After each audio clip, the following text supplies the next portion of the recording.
আসসালামু আলাইকুম। গত ভিডিওতে আমরা মিরর সিমেট্রি ইউজ করে কিভাবে অনেক কমপ্লেক্স সার্কিট সলভ করে সেইটা দেখছিলাম।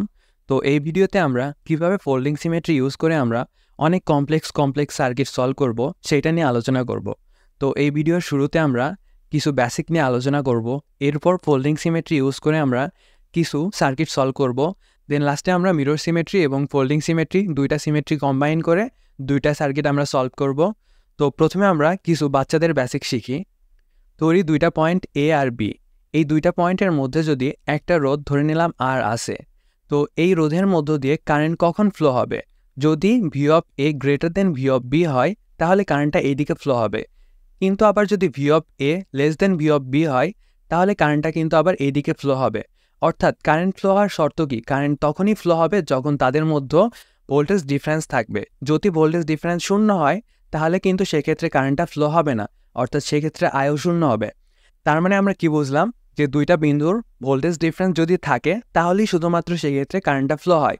যদি ভোল্টেজ ডিফারেন্স শূন্য হয় তাহলে কিন্তু সেক্ষেত্রে কারেন্টটা ফ্লো হবে না। ধরো দুইটা রোধ R1 আর R2 প্যারালালি আছে, তো প্যারালালি থাকার অর্থ কি? R1 আর R2 দুইটার ক্ষেত্রেই কিন্তু এদের ভোল্টেজ ডিফারেন্স সেম, অর্থাৎ দুইটাই কিন্তু AB দুই পয়েন্টের মাঝে অবস্থান করছে। তো এখান থেকে আমরা কি বলতে পারছি? যে দুইটা রোধ যদি প্যারালালি থাকে তাহলে তাদের দুই পাশের দুইটা কিন্তু পয়েন্ট সেম হয় এবং তাদের ভোল্টেজ ডিফারেন্সও সেম হয়। তো উল্টাভাবে আমরা বলতে পারি, যদি দুইটা রোধের দুই প্রান্তের পয়েন্টগুলো সেম হয় এবং তাদের ভোল্টেজ ডিফারেন্স সেম হয় তাহলে তারা প্যারালালি আছে। যদি আর মানের এন সংখ্যক রোধ প্যারালালি থাকে তাহলে আমরা সেক্ষেত্রে আর ইকুইভ্যালেন্ট লিখতে পারি আর ডিভাইডেড বাই এন। তো আসো এখন আমরা মূল কনসেপ্টে আসি। তো গত ভিডিওতে আমরা দেখছিলাম যে দুইটা পয়েন্ট আছে, সেই দুইটা পয়েন্টের মাঝে এমন একটা লাইন ড্র করতাম যেই লাইনের রেসপেক্টে দুই পাশেই সেম হতো। তো এই বরাবর যদি এখন আমরা একটা লাইন ড্র করি এবং এখানে যদি একটা মিরর স্থাপন করি তাহলে আমরা কি দেখব? তাহলে এই LHS আর RHS কিন্তু সেম নয়, অর্থাৎ এখানে আর আছে আর এখানে 2R আছে, অর্থাৎ এই পাশের সব কিছু আর এই পাশের সব কিছু সেম হচ্ছে না। কিন্তু যদি আমরা এবার হরিজন্টালি এই বরাবর একটা লাইন ড্র করি তাহলে কি দেখব? নিচের সব কিছু আর উপরের সব কিছু কিন্তু সেম, অর্থাৎ নিচে আর 2R আছে, উপরেও আর 2R আছে, অর্থাৎ নিচের সমস্ত প্রপার্টি আর উপরের সমস্ত প্রপার্টি সেম হচ্ছে। তো এই ক্ষেত্রে আমরা এটাকে কি বলতে পারছি? এটাকে আমরা বলবো ফোল্ডিং সিমেট্রি। তো নিচের সব কিছুকে যদি আমরা ফোল্ড করি তাহলে দেখব আমরা উপরের সব কিছু পাচ্ছি। তো সেই জন্য এটাকে আমরা কি বলবো? Folding symmetry. তো ফোল্ডিং সিমেট্রির ক্ষেত্রে আমরা একটা জিনিস দেখব যে এখানে যদি ভোল্টেজ এক্স হয় এখানেও ভোল্টেজ এক্স হবে, এখানে যদি ভোল্টেজ ওয়াই হয় এখানেও ভোল্টেজ হবে ওয়াই, আর এখানে যদি ভোল্টেজ জেড হয় এখানেও ভোল্টেজ হবে জেড। তার কারণ কি? তার কারণ হচ্ছে এই পুরো জিনিসটাকে যদি আমরা ফোল্ড করি তাহলে কিন্তু এই পয়েন্টটা এখানে এসে বসবে, এই পয়েন্টটা এখানে এসে বসবে, এই পয়েন্টটা এখানে এসে বসবে, যার ফলে এই সবগুলো পয়েন্টের ভোল্টেজ কিন্তু সেম হবে। অর্থাৎ এর ভোল্টেজ যা এর ভোল্টেজ যা, এর ভোল্টেজ যা এর ভোল্টেজ তা, অর্থাৎ ওপর নিচের সব কিছুর ভোল্টেজ কিন্তু সেম হবে। এখন একটু আগে আমরা দেখলাম যদি দুইটা পয়েন্ট সেম হয় এবং তাদের মধ্যে যেই রোধগুলো থাকে তাহলে তারা কি থাকে? তারা কিন্তু প্যারালালি থাকে। আর একটা রোধের দুই পাশের ভোল্টেজ ডিফারেন্স যদি শূন্য হয় তাহলে কিন্তু সেক্ষেত্রে কোনো কারেন্ট ফ্লো হয় না। তো এখান থেকে আমরা একটা জিনিস দেখতে পাচ্ছি, এই আর এর দুই পাশের যে ভোল্টেজ আছে দুই পাশের ভোল্টেজই কিন্তু ওয়াই, যার কারণে এই দিক দিয়ে কোনো কারেন্ট ফ্লো হবে না। তার মানে এটা একটা ফেক কানেকশন। তো এই কানেকশন আমরা দূর করি। এরপর আমরা কি দেখব? এই আর আর এই আর দুইটাই কিন্তু এক্স আর ওয়াই এর মধ্যে আছে, সুতরাং এই দুইটা কিসে আছে? প্যারালালি আছে। তো আমরা একটু আগে দেখলাম একই মানের রোধ যতবার প্যারালালি থাকবে সেই ক্ষেত্রে ইকুইভ্যালেন্ট রোধ হচ্ছে আর ডিভাইডেড বাই এন। এখানে আর মানের রোধ দুইবার প্যারালালি আছে, সেজন্য এক্ষেত্রে ইকুইভ্যালেন্ট রোধ হবে আর ডিভাইডেড বাই 2। তো এই রোধটা আমরা মুছাই দিই, তাহলে থাকছে কি? এই 2R। দেখো এই 2R কিন্তু ওয়াই আর জেড এর মধ্যে আছে, সেমভাবে এই 2Rও কিন্তু ওয়াই আর জেড এর মধ্যে আছে, অর্থাৎ দুইটা পয়েন্ট সেম। তাহলে এখানে কত হবে? 2R divided by 2। তাহলে আমরা এই সার্কিটটা কেমন দাঁড়াই? তাহলে কিন্তু আমরা এরকম একটা সার্কিট পাচ্ছি। এখান থেকে দেখতে পাচ্ছি R/2, এটা করে এখানে কত পাচ্ছি? R/2, আর আর কিসে আছে? সিরিজে আছে। সিরিজে করলে আমরা কত পাচ্ছি? 3R/2। এইটাই হচ্ছে আমাদের আর ইকুইভ্যালেন্ট। তো ফোল্ডিং সিমেট্রি ইউজ করে আমরা এইভাবে অনেক সহজে সার্কিটটা সলভ করতে পারি। তো সার্কিটটা আমরা আরেকবার রিড্র করি। তো রিড্র করলে সার্কিটটা এরকম দাঁড়াচ্ছে। এখান থেকে একটা জিনিস লক্ষ্য করো, যেই রোধগুলো আমার ফোল্ড হয়েছিল এই দুই রোধ কিন্তু ফোল্ড হয়ে এখানে বসছিল। তার মানে কি? এই পয়েন্টটা গিয়ে এই পয়েন্টের উপর লাই করছে, এই পয়েন্টটা গিয়ে এই পয়েন্টের উপর বসছে, এই পয়েন্টটা গিয়ে এই পয়েন্টের উপর বসছে। তার মানে এই দুইটা রোধ কিসে হয়েছে? প্যারালালি হয়েছে। আবার এই দুইটা রোধ কী হয়েছে? প্যারালালি অবস্থান করছে। অর্থাৎ এইটা যদি আমরা ফোল্ড করি এখানে কিন্তু এইভাবে এসে বসবে, যার কারণে এই দুইটা রোধ কিসে হয়েছিল? প্যারালালি হয়েছিল। এখান থেকে আমরা একটা জিনিস লক্ষ্য করব যে যেই রোধগুলো আমার ফোল্ড হচ্ছে সেই রোধগুলো কিন্তু অর্ধেক হয়ে যাচ্ছে। এই দুই রোধ এখানে ফোল্ড হয়েছিল উপরে, যার কারণে এখানে হয়েছিল R/2, এখানে হয়েছিল 2R/2। তো আমরা এখান থেকে একটা শর্টকাট মনে রাখতে পারি যে ফোল্ডিং সিমেট্রির ক্ষেত্রে যেই রোধগুলো আমার ফোল্ড হবে সেই রোধগুলো উপরে গিয়ে অর্ধেক হয়ে যাবে, সেই রোধগুলো কী হবে? উপরে গিয়ে অর্ধেক হয়ে যাবে। তো আসো এখন আমরা ফোল্ডিং সিমেট্রি ইউজ করে অনেক সুন্দর একটা সার্কিট সলভ করি। তো এই সার্কিটের ক্ষেত্রে দেখো, যদি আমরা এই বরাবর একটা লাইন ড্র করি, এই বরাবর লাইন ড্র করলে আমরা কি দেখতে পাচ্ছি যে নিচের সবগুলো আর উপরের সবগুলো সেম, অর্থাৎ নিচের সবগুলোর ইমেজ আমরা উপরে পাচ্ছি। তার মানে কি, নিচের এই পার্টটাকে যদি আমরা ফোল্ড করলে কিন্তু উপরের পার্টটা আমরা পাচ্ছি। তার মানে যদি এই নিচের পার্টটাকে আমরা এখন যদি উপরে নিয়ে যাই, এই বিন্দু এখানে বসবে, এই বিন্দু আর এই বিন্দু এখানে বসবে, এই বিন্দু আর এই বিন্দু নিচে সমাপাতিত হবে, এই বিন্দু আর এই বিন্দু বসবে, এই বিন্দু আর এই বিন্দু বসবে। বসার পরে আমরা কি দেখব? যদি এই বিন্দুটা এখানে বসে তাহলে এই রোধ আর এই রোধ কি হবে? উপরে বসবে। তার মানে কি, দুইটা রোধ কিসে হবে? প্যারালালি হবে। সেমভাবে এই দুইটা রোধও কিসে হবে? প্যারালালি হবে। এই দুইটা রোধও কি হবে? প্যারালালি অবস্থান করবে। এই দুইটা রোধও সেম, এই দুইটা রোধও সেম, এই দুইটা রোধও সেম। সবগুলো রোধ কি হচ্ছে? সবগুলো রোধ কিন্তু একটা আরেকটার উপর প্যারালালি বসতেছে। তার মানে কি, ফোল্ডিং সিমেট্রির ক্ষেত্রে আমরা যেই অংশটাকে ফোল্ড করে যার উপরে বসাইলে কিন্তু সবগুলো রোধ কি হচ্ছে? প্যারালালি হচ্ছে। তার মানে এই সবগুলো রোধ হচ্ছে আমার অর্ধেক হয়ে যাবে। সবগুলো রোধ কি হয়ে যাবে? অর্ধেক হয়ে যাবে। যদি তোমরা এভাবে না বুঝো, আসো ভোল্টেজ দিয়ে আমরা বুঝি। যদি এখানে যদি ভোল্টেজ হয় x, তাহলে এখানেও আমার ভোল্টেজ হতে হবে x। এখানে যদি ভোল্টেজ আমার হয় y, তাহলে এখানেও ভোল্টেজ আমাদের হতে হবে y। এখানে যদি ভোল্টেজ আমার হয় z, এখানেও আমার ভোল্টেজ হতে হবে z। এখানে যদি ভোল্টেজ আমার হয় c, এখানেও আমার ভোল্টেজটা হতে হবে c। এখানে যদি ভোল্টেজ হয় d, তাহলে এখানেও আমার ভোল্টেজ হতে হবে d। তো এই কমন পয়েন্টগুলোর এক একটা নাম দিই। এটাকে ধরে নিলাম e, আর এইটা f, আর এইটা কি ছিল? এটা ছিল a, আর এইটা কি? এটা হচ্ছে b। এখন এখান থেকে তোমরা লক্ষ্য করো, এই আরটা এ আর এক্স এর মধ্যে আছে, সেমভাবে এই আরটাও এক্স আর এর মধ্যে আছে। তাহলে এটা অবভিয়াসলি R/2 হয়ে যাবে। তার কারণ কি, আমরা একটু আগে দেখলাম, যদি দুইটা আর সেম দুইটা পয়েন্টের মধ্যে থাকে, তার মানে তারা কিসে আছে? তারা প্যারালালি অবস্থান করছে। তার মানে এখানে R/2 হবে। এই আরটা মুছাই দিব। সেমভাবে এই আর আর তোমার এই আরটা কিসে আছে? এই দুই আর কিন্তু প্যারালালি আছে। তার কারণ কি, দুইটার পয়েন্ট কিন্তু সেম। এখানেও এটাও এক্স আর ই এর মধ্যে আছে, এইটাও এক্স আর ই এর মধ্যে আছে। তার অর্থ হচ্ছে এদের ভোল্টেজ ডিফারেন্সটা সেম। তার মানে এই আরটাও কিন্তু প্যারালালি আছে। সেমভাবে এই আর সব আরগুলোই কি আছে? প্যারালালি আছে। তো নিচের আরগুলো আমরা মুছাই দিয়ে উপরের আরগুলো সবগুলো R/2 হয়ে যাবে। তো এখানে সবগুলো কিন্তু R/2 হয়ে যাবে। তোমরা কি বুঝতেছো ব্যাপারগুলো? তো এখন দেখো, এই R/2 আর এই R/2 কিসে আছে? সিরিজে আছে। সেমভাবে এই R/2 সিরিজে আছে, A/2 সিরিজে আছে, A/2 সিরিজে আছে। তো এটাকে সিম্পলিফাই করলে আমরা কি পাচ্ছি?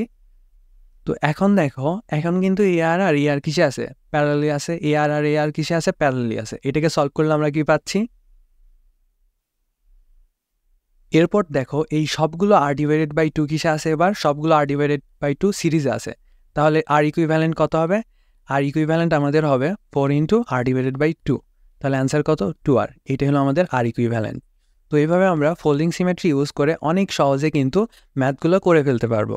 তো এখান থেকে তোমরা মনে রাখতে পারো যে এই নিচের পার্টটুকু ফোল্ড হচ্ছিল, সেই ফোল্ডে যতগুলো রোধ ছিল আমার, সবগুলো রোধ উপরে এসে অর্ধেক হয়ে গেছিলো। সবগুলো রোধ কী হয়েছিল? উপরে এসে অর্ধেক হয়ে গেছিলো। তো এই শর্টকাটটা তোমরা মনে রাখতে পারো যে যেইগুলো রোধগুলো ফোল্ড হবে সেই সবগুলো রোধ উপরে গিয়ে কী হয়? অর্ধেক হয়। তো আসলে আমরা আরেকটা প্রবলেম সলভ করি। দেখো, এখানে আমরা ফোল্ডিং সিমেট্রি কীভাবে ইউজ করব? এ আর বি দুই পয়েন্ট আছে, দুই পয়েন্টের মধ্য দিয়ে আমরা কি করব? একটা লাইন ড্র করব। লাইন ড্র করার পর দেখব যে এই দুই পাশের প্রপার্টিগুলো সেম। দেখো, এই পাশেও যা আছে, এই পাশে যা আছে, এই পাশেও সব কিছু কিন্তু সেম আছে। তো এখানে তোমরা অনেকেই মনে করতে পারো এটা একটা মিরর সিমেট্রি, কিন্তু না, এটা কিন্তু মিরর সিমেট্রির ক্ষেত্রে কি হইতো? যেই দুই পয়েন্ট দেওয়া থাকতো সেই দুই পয়েন্টের ভার্টিক্যাল বরাবর একটা লাইন হতো। কিন্তু আমরা কি করছি? এখানে দুই পয়েন্ট দেওয়া আছে, সেই দুই পয়েন্টের মাঝ বরাবর অর্থাৎ হরিজন্টাল বরাবর একটা লাইন ড্র করছি, যার দুই পাশেই সেম হবে। তো এই পাশেও সেম আর এই পাশেও সেম। তাহলে এই পাশের সমস্ত বিন্দুর ভোল্টেজ আর এই পাশের সমস্ত বিন্দুর ভোল্টেজ কিন্তু সেম। আসলে আমরা সেম ধরি। তো এই পাশের ভোল্টেজ যদি এখানে হয় এক্স, এখানেও কিন্তু হবে এক্স, এখানে যদি হয় ওয়াই এখানেও কিন্তু হবে ওয়াই ভোল্টেজ। আবার এই সাধারণ ভোল্টেজকে আমরা ধরলাম জেড। তো এখন দেখো এই আর মানের এই ভোল্টেজটা কিসের মধ্যে আছে, এ আর এক্স এর মধ্যে আছে। আবার এ আর মানের রোধটাও কিসে আছে, এ আর এক্স এর মধ্যে আছে। তো এটাকে আমরা মুছাই দিই। তো মুছাই দিলে আমরা কি পাবো, এখানে আর ডিভাইডেড বাই 2। দেন দেখো এ আরটা কিসে আছে, এক্স আর ওয়াই এর মধ্যে আছে। এ আরটাও কিসে আছে, এক্স আর ওয়াই এর মধ্যে আছে। সুতরাং এই দুইটা কিসে আছে, এই দুইটা আসলে প্যারালালি আছে। তো এখানে হবে আর ডিভাইডেড বাই 2। তো দেখো এ আরটা কিসে আছে, জেড আর ওয়াই এর মধ্যে আছে। এ আরটাও কিসে আছে, জেড আর ওয়াই এর মধ্যে আছে, জেড আর ওয়াই এর মধ্যে আছে। সুতরাং এই দুইটা আর কিসে হবে, এই দুইটা আরও প্যারালালি আছে। তো এখানে আর ডিভাইডেড বাই 2। এরপরে দেখো এই আরটা কিসে আছে, এই আরটা কিন্তু এই ওয়াই আর এই ওয়াই এর মধ্যে আছে, দুই ওয়াই এর মধ্যে আছে। তার মানে কি এর মধ্যে ভোল্টেজ ডিফারেন্স আছে, ভোল্টেজ ডিফারেন্স নাই, তাহলে এই কানেকশন আসলে ভ্যালুহীন, এই কানেকশনের কোনো মূল্য নেই। আবার সেমভাবে এই আরটা কিসের মধ্যে আছে, দুই এক্স এর মধ্যে আছে। তার মানে কি দুই পাশের ভোল্টেজ ডিফারেন্স 0, তার মানে এই আরটারও কোনো ভ্যালু নেই। তো আমাদের বর্তনীটা কেমন দাঁড়ালো, তো আমাদের বর্তনীটা এরকম দাঁড়ালো। তো এখান থেকে আমার কি বের করতে হবে, এ আর বি পয়েন্টের মধ্যে আমার রোধ কত। তো এখানে একটা জিনিস লক্ষ্য করো, এই আর বাই 2, এই আর বাই 2 আর এই আর বাই 2 কিসে আছে, সবগুলো কিন্তু সিরিজে আছে। সিরিজে থাকলে এই তিনটা মিলে আমরা কত পাবো, এই তিনটা মিলে আমরা পাবো 3r ডিভাইডেড বাই 2। তারপর দেখো এই আর এর সাথে এই 3r ডিভাইডেড বাই 2 কিসে আছে, প্যারালালি আছে। তো এই আর এর সাথে তো আর ইকুইভ্যালেন্ট কি হবে, আর আর এই 3rটা কিসে আছে, 3r ডিভাইডেড বাই 2 প্যারালালি আছে। তো অ্যান্সার হবে r into 3r divided by 2 divided by 3r divided by 2 plus r. এটা করলে যেটা অ্যান্সার আসবে সেইটা হলো আমাদের অ্যান্সার। তো আসো এখন আমরা দুইটা কম্বাইন্ড সার্কিট সলভ করি, অর্থাৎ আমরা মিরর সিমেট্রি আর ফোল্ডিং সিমেট্রি, দুইটা সিমেট্রি আমরা ইউজ করব। দেখো এই ক্ষেত্রে যদি প্রথমত আমরা এই এবি বরাবর একটা লাইন ড্র করি, ড্র করার পর দেখব কি নিচের সমস্ত কিছু আর উপরের সব কিছু কিন্তু সেম হওয়ার পরেও এখানে আর আর এ আর কিন্তু ফোল্ড করেনি। সুতরাং এই দুইটা কিন্তু অর্ধেক হবে না। তাহলে অর্ধেক হবে কোনগুলো, যেই কয়েকটা আমার রোধ ফোল্ড করছে, কয়টা রোধ আমার ফোল্ড করছে, এই 5টা রোধ কিন্তু, আর এই 5টা রোধ ফোল্ড করছে, তাই না। তো এখানে দেখো সবগুলো রোধ কিন্তু ফোল্ড করেনি, শুধুমাত্র এই 5টা রোধ কিন্তু উপরে গিয়ে ফোল্ড করছে। এই আর আর এ আর কিন্তু ফোল্ড করেনি। তো সুতরাং এই উপরের 5টা আর কি হয়ে যাবে, অর্ধেক হয়ে যাবে। তো আসো অর্ধেক করি। তো বর্তনীটা এরকম দাঁড়ায়। এখন দেখো এই আর বাই 2 কিন্তু আমাদের ঝামেলা করতেছে।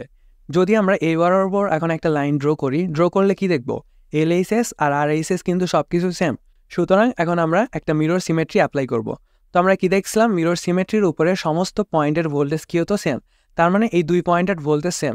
যদি এই দুই পয়েন্টের ভোল্টেজ সেম হয়, এর মধ্যে দিয়ে কোনো কারেন্ট ফ্লো হবে না। তার মানে এই লাইনটা আসলে ভিত্তিহীন, মূল্যহীন, এটা একটা fake connection. A R by 2 আর এ আর বাই 2 কিসে আছে, সিরিজে আছে। সেমভাবে এ আর বাই 2 আর এ আর বাই 2 কিসে আছে, সিরিজে আছে। তো এখানে পাচ্ছি আমরা আর, আর নিচে কত পাচ্ছি, নিচেও আমরা পাচ্ছি আর। তারপর দেখো এ আর আর এ আর কিসে আছে, সিরিজে আছে। তো এখান থেকে আমরা কত পাবো, 3r। এই 3r এর সাথে আবার এ আর কিসে থাকবে, প্যারালালি আছে। তো আর ইকুইভ্যালেন্ট কত, 3r into R divided by 4r। তো করলে কত পাচ্ছি আমরা, 3r ডিভাইডেড বাই 4। এটাই হলো আমাদের অ্যান্সার। তো মিরর সিমেট্রি আর ফোল্ডিং সিমেট্রি ইউজ করে আমরা কিভাবে একটা সার্কিট সলভ করব সেটা আমরা দেখলাম। চলো আরেকটা প্র্যাকটিস করি। তো দেখো প্রথমে যদি আমরা এই এবি বরাবর একটা লাইন ড্র করি, ড্র করার পর দেখব এটা একটা ফোল্ডিং সিমেট্রি, অর্থাৎ নিচের সব কিছু কিন্তু উপরে ফোল্ড হচ্ছে, এই পুরোটা কিন্তু উপরে গিয়ে ফোল্ড হচ্ছে। তার মানে প্রত্যেকটা রোধ কী হয়ে যাবে, অর্ধেক হয়ে যাবে। এইটাও আর বাই 2 হবে, এইটাও আর বাই 2 হবে, এইটাও আর বাই 2 হবে, এইটাও আর বাই 2 হবে, এইটাও আর বাই 2 হবে। তো সার্কিটটা এরকম দাঁড়াচ্ছে। কিন্তু এবার লক্ষ্য করলে দেখবা এ আর বাই 2 আমাদের ঝামেলা করতেছে। যদি এখন আমরা এই বরাবর একটা লাইন ড্র করি এবং এখানে যদি একটা মিরর বসাই, তাহলে আমরা কি দেখবো, এখানে মিরর সিমেট্রি হচ্ছে, অর্থাৎ এই পাশের সব কিছু আর এই পাশের সব কিছু সেম। তো তাহলে আমরা এই বরাবর একটা লাইন ড্র করি। লাইন ড্র করলে এটাকে কি বলবো আমরা, মিরর সিমেট্রি। আর আমরা কি জানি, মিরর সিমেট্রির উপরে প্রত্যেকটা পয়েন্টের কি ভোল্টেজ সেম। প্রত্যেকটা পয়েন্টের যদি ভোল্টেজ সেম হয় এবং এই দুই পয়েন্টের ভোল্টেজ সেম হলে এর মধ্যে কোনো কারেন্ট প্রবাহ হবে না। তার মানে কি এই কানেকশন আসলে একটা ফেক কানেকশন। তো দেখো এখন সার্কিটটা অনেক ইজি হয়ে গেল। তো এখন দেখতে পাচ্ছি আমরা এ আর বাই 2 আর এ আর বাই 2 কিসে আছে, সিরিজে আছে। সেমভাবে এ R by 2 A R by 2 কিসে আছে, সিরিজে আছে। তো এটাকে করলে আমরা কি পাচ্ছি, এখানে আমরা পাচ্ছি আর, তবে নিচেও আমরা পাচ্ছি আর। তারপর এই দুই আর কিসে আছে, প্যারালালি আছে। সুতরাং আর ইকুইভ্যালেন্ট হবে আর ডিভাইডেড বাই 2। তো এই ছিল আজকের ভিডিওটি ভালো লাগলে শেয়ার করতে পারো, এবং তুমি যদি এমন সুন্দর সুন্দর ট্রিক শিখতে আগ্রহী হও, চ্যানেলটিকে সাবস্ক্রাইব করে পাশে রাখা বেল আইকনটি প্রেস করো। তো দেখা হচ্ছে আগামী কোনো এপিসোডে, ততক্ষণ পর্যন্ত সুস্থ থেকো। আল্লাহ হাফেজ।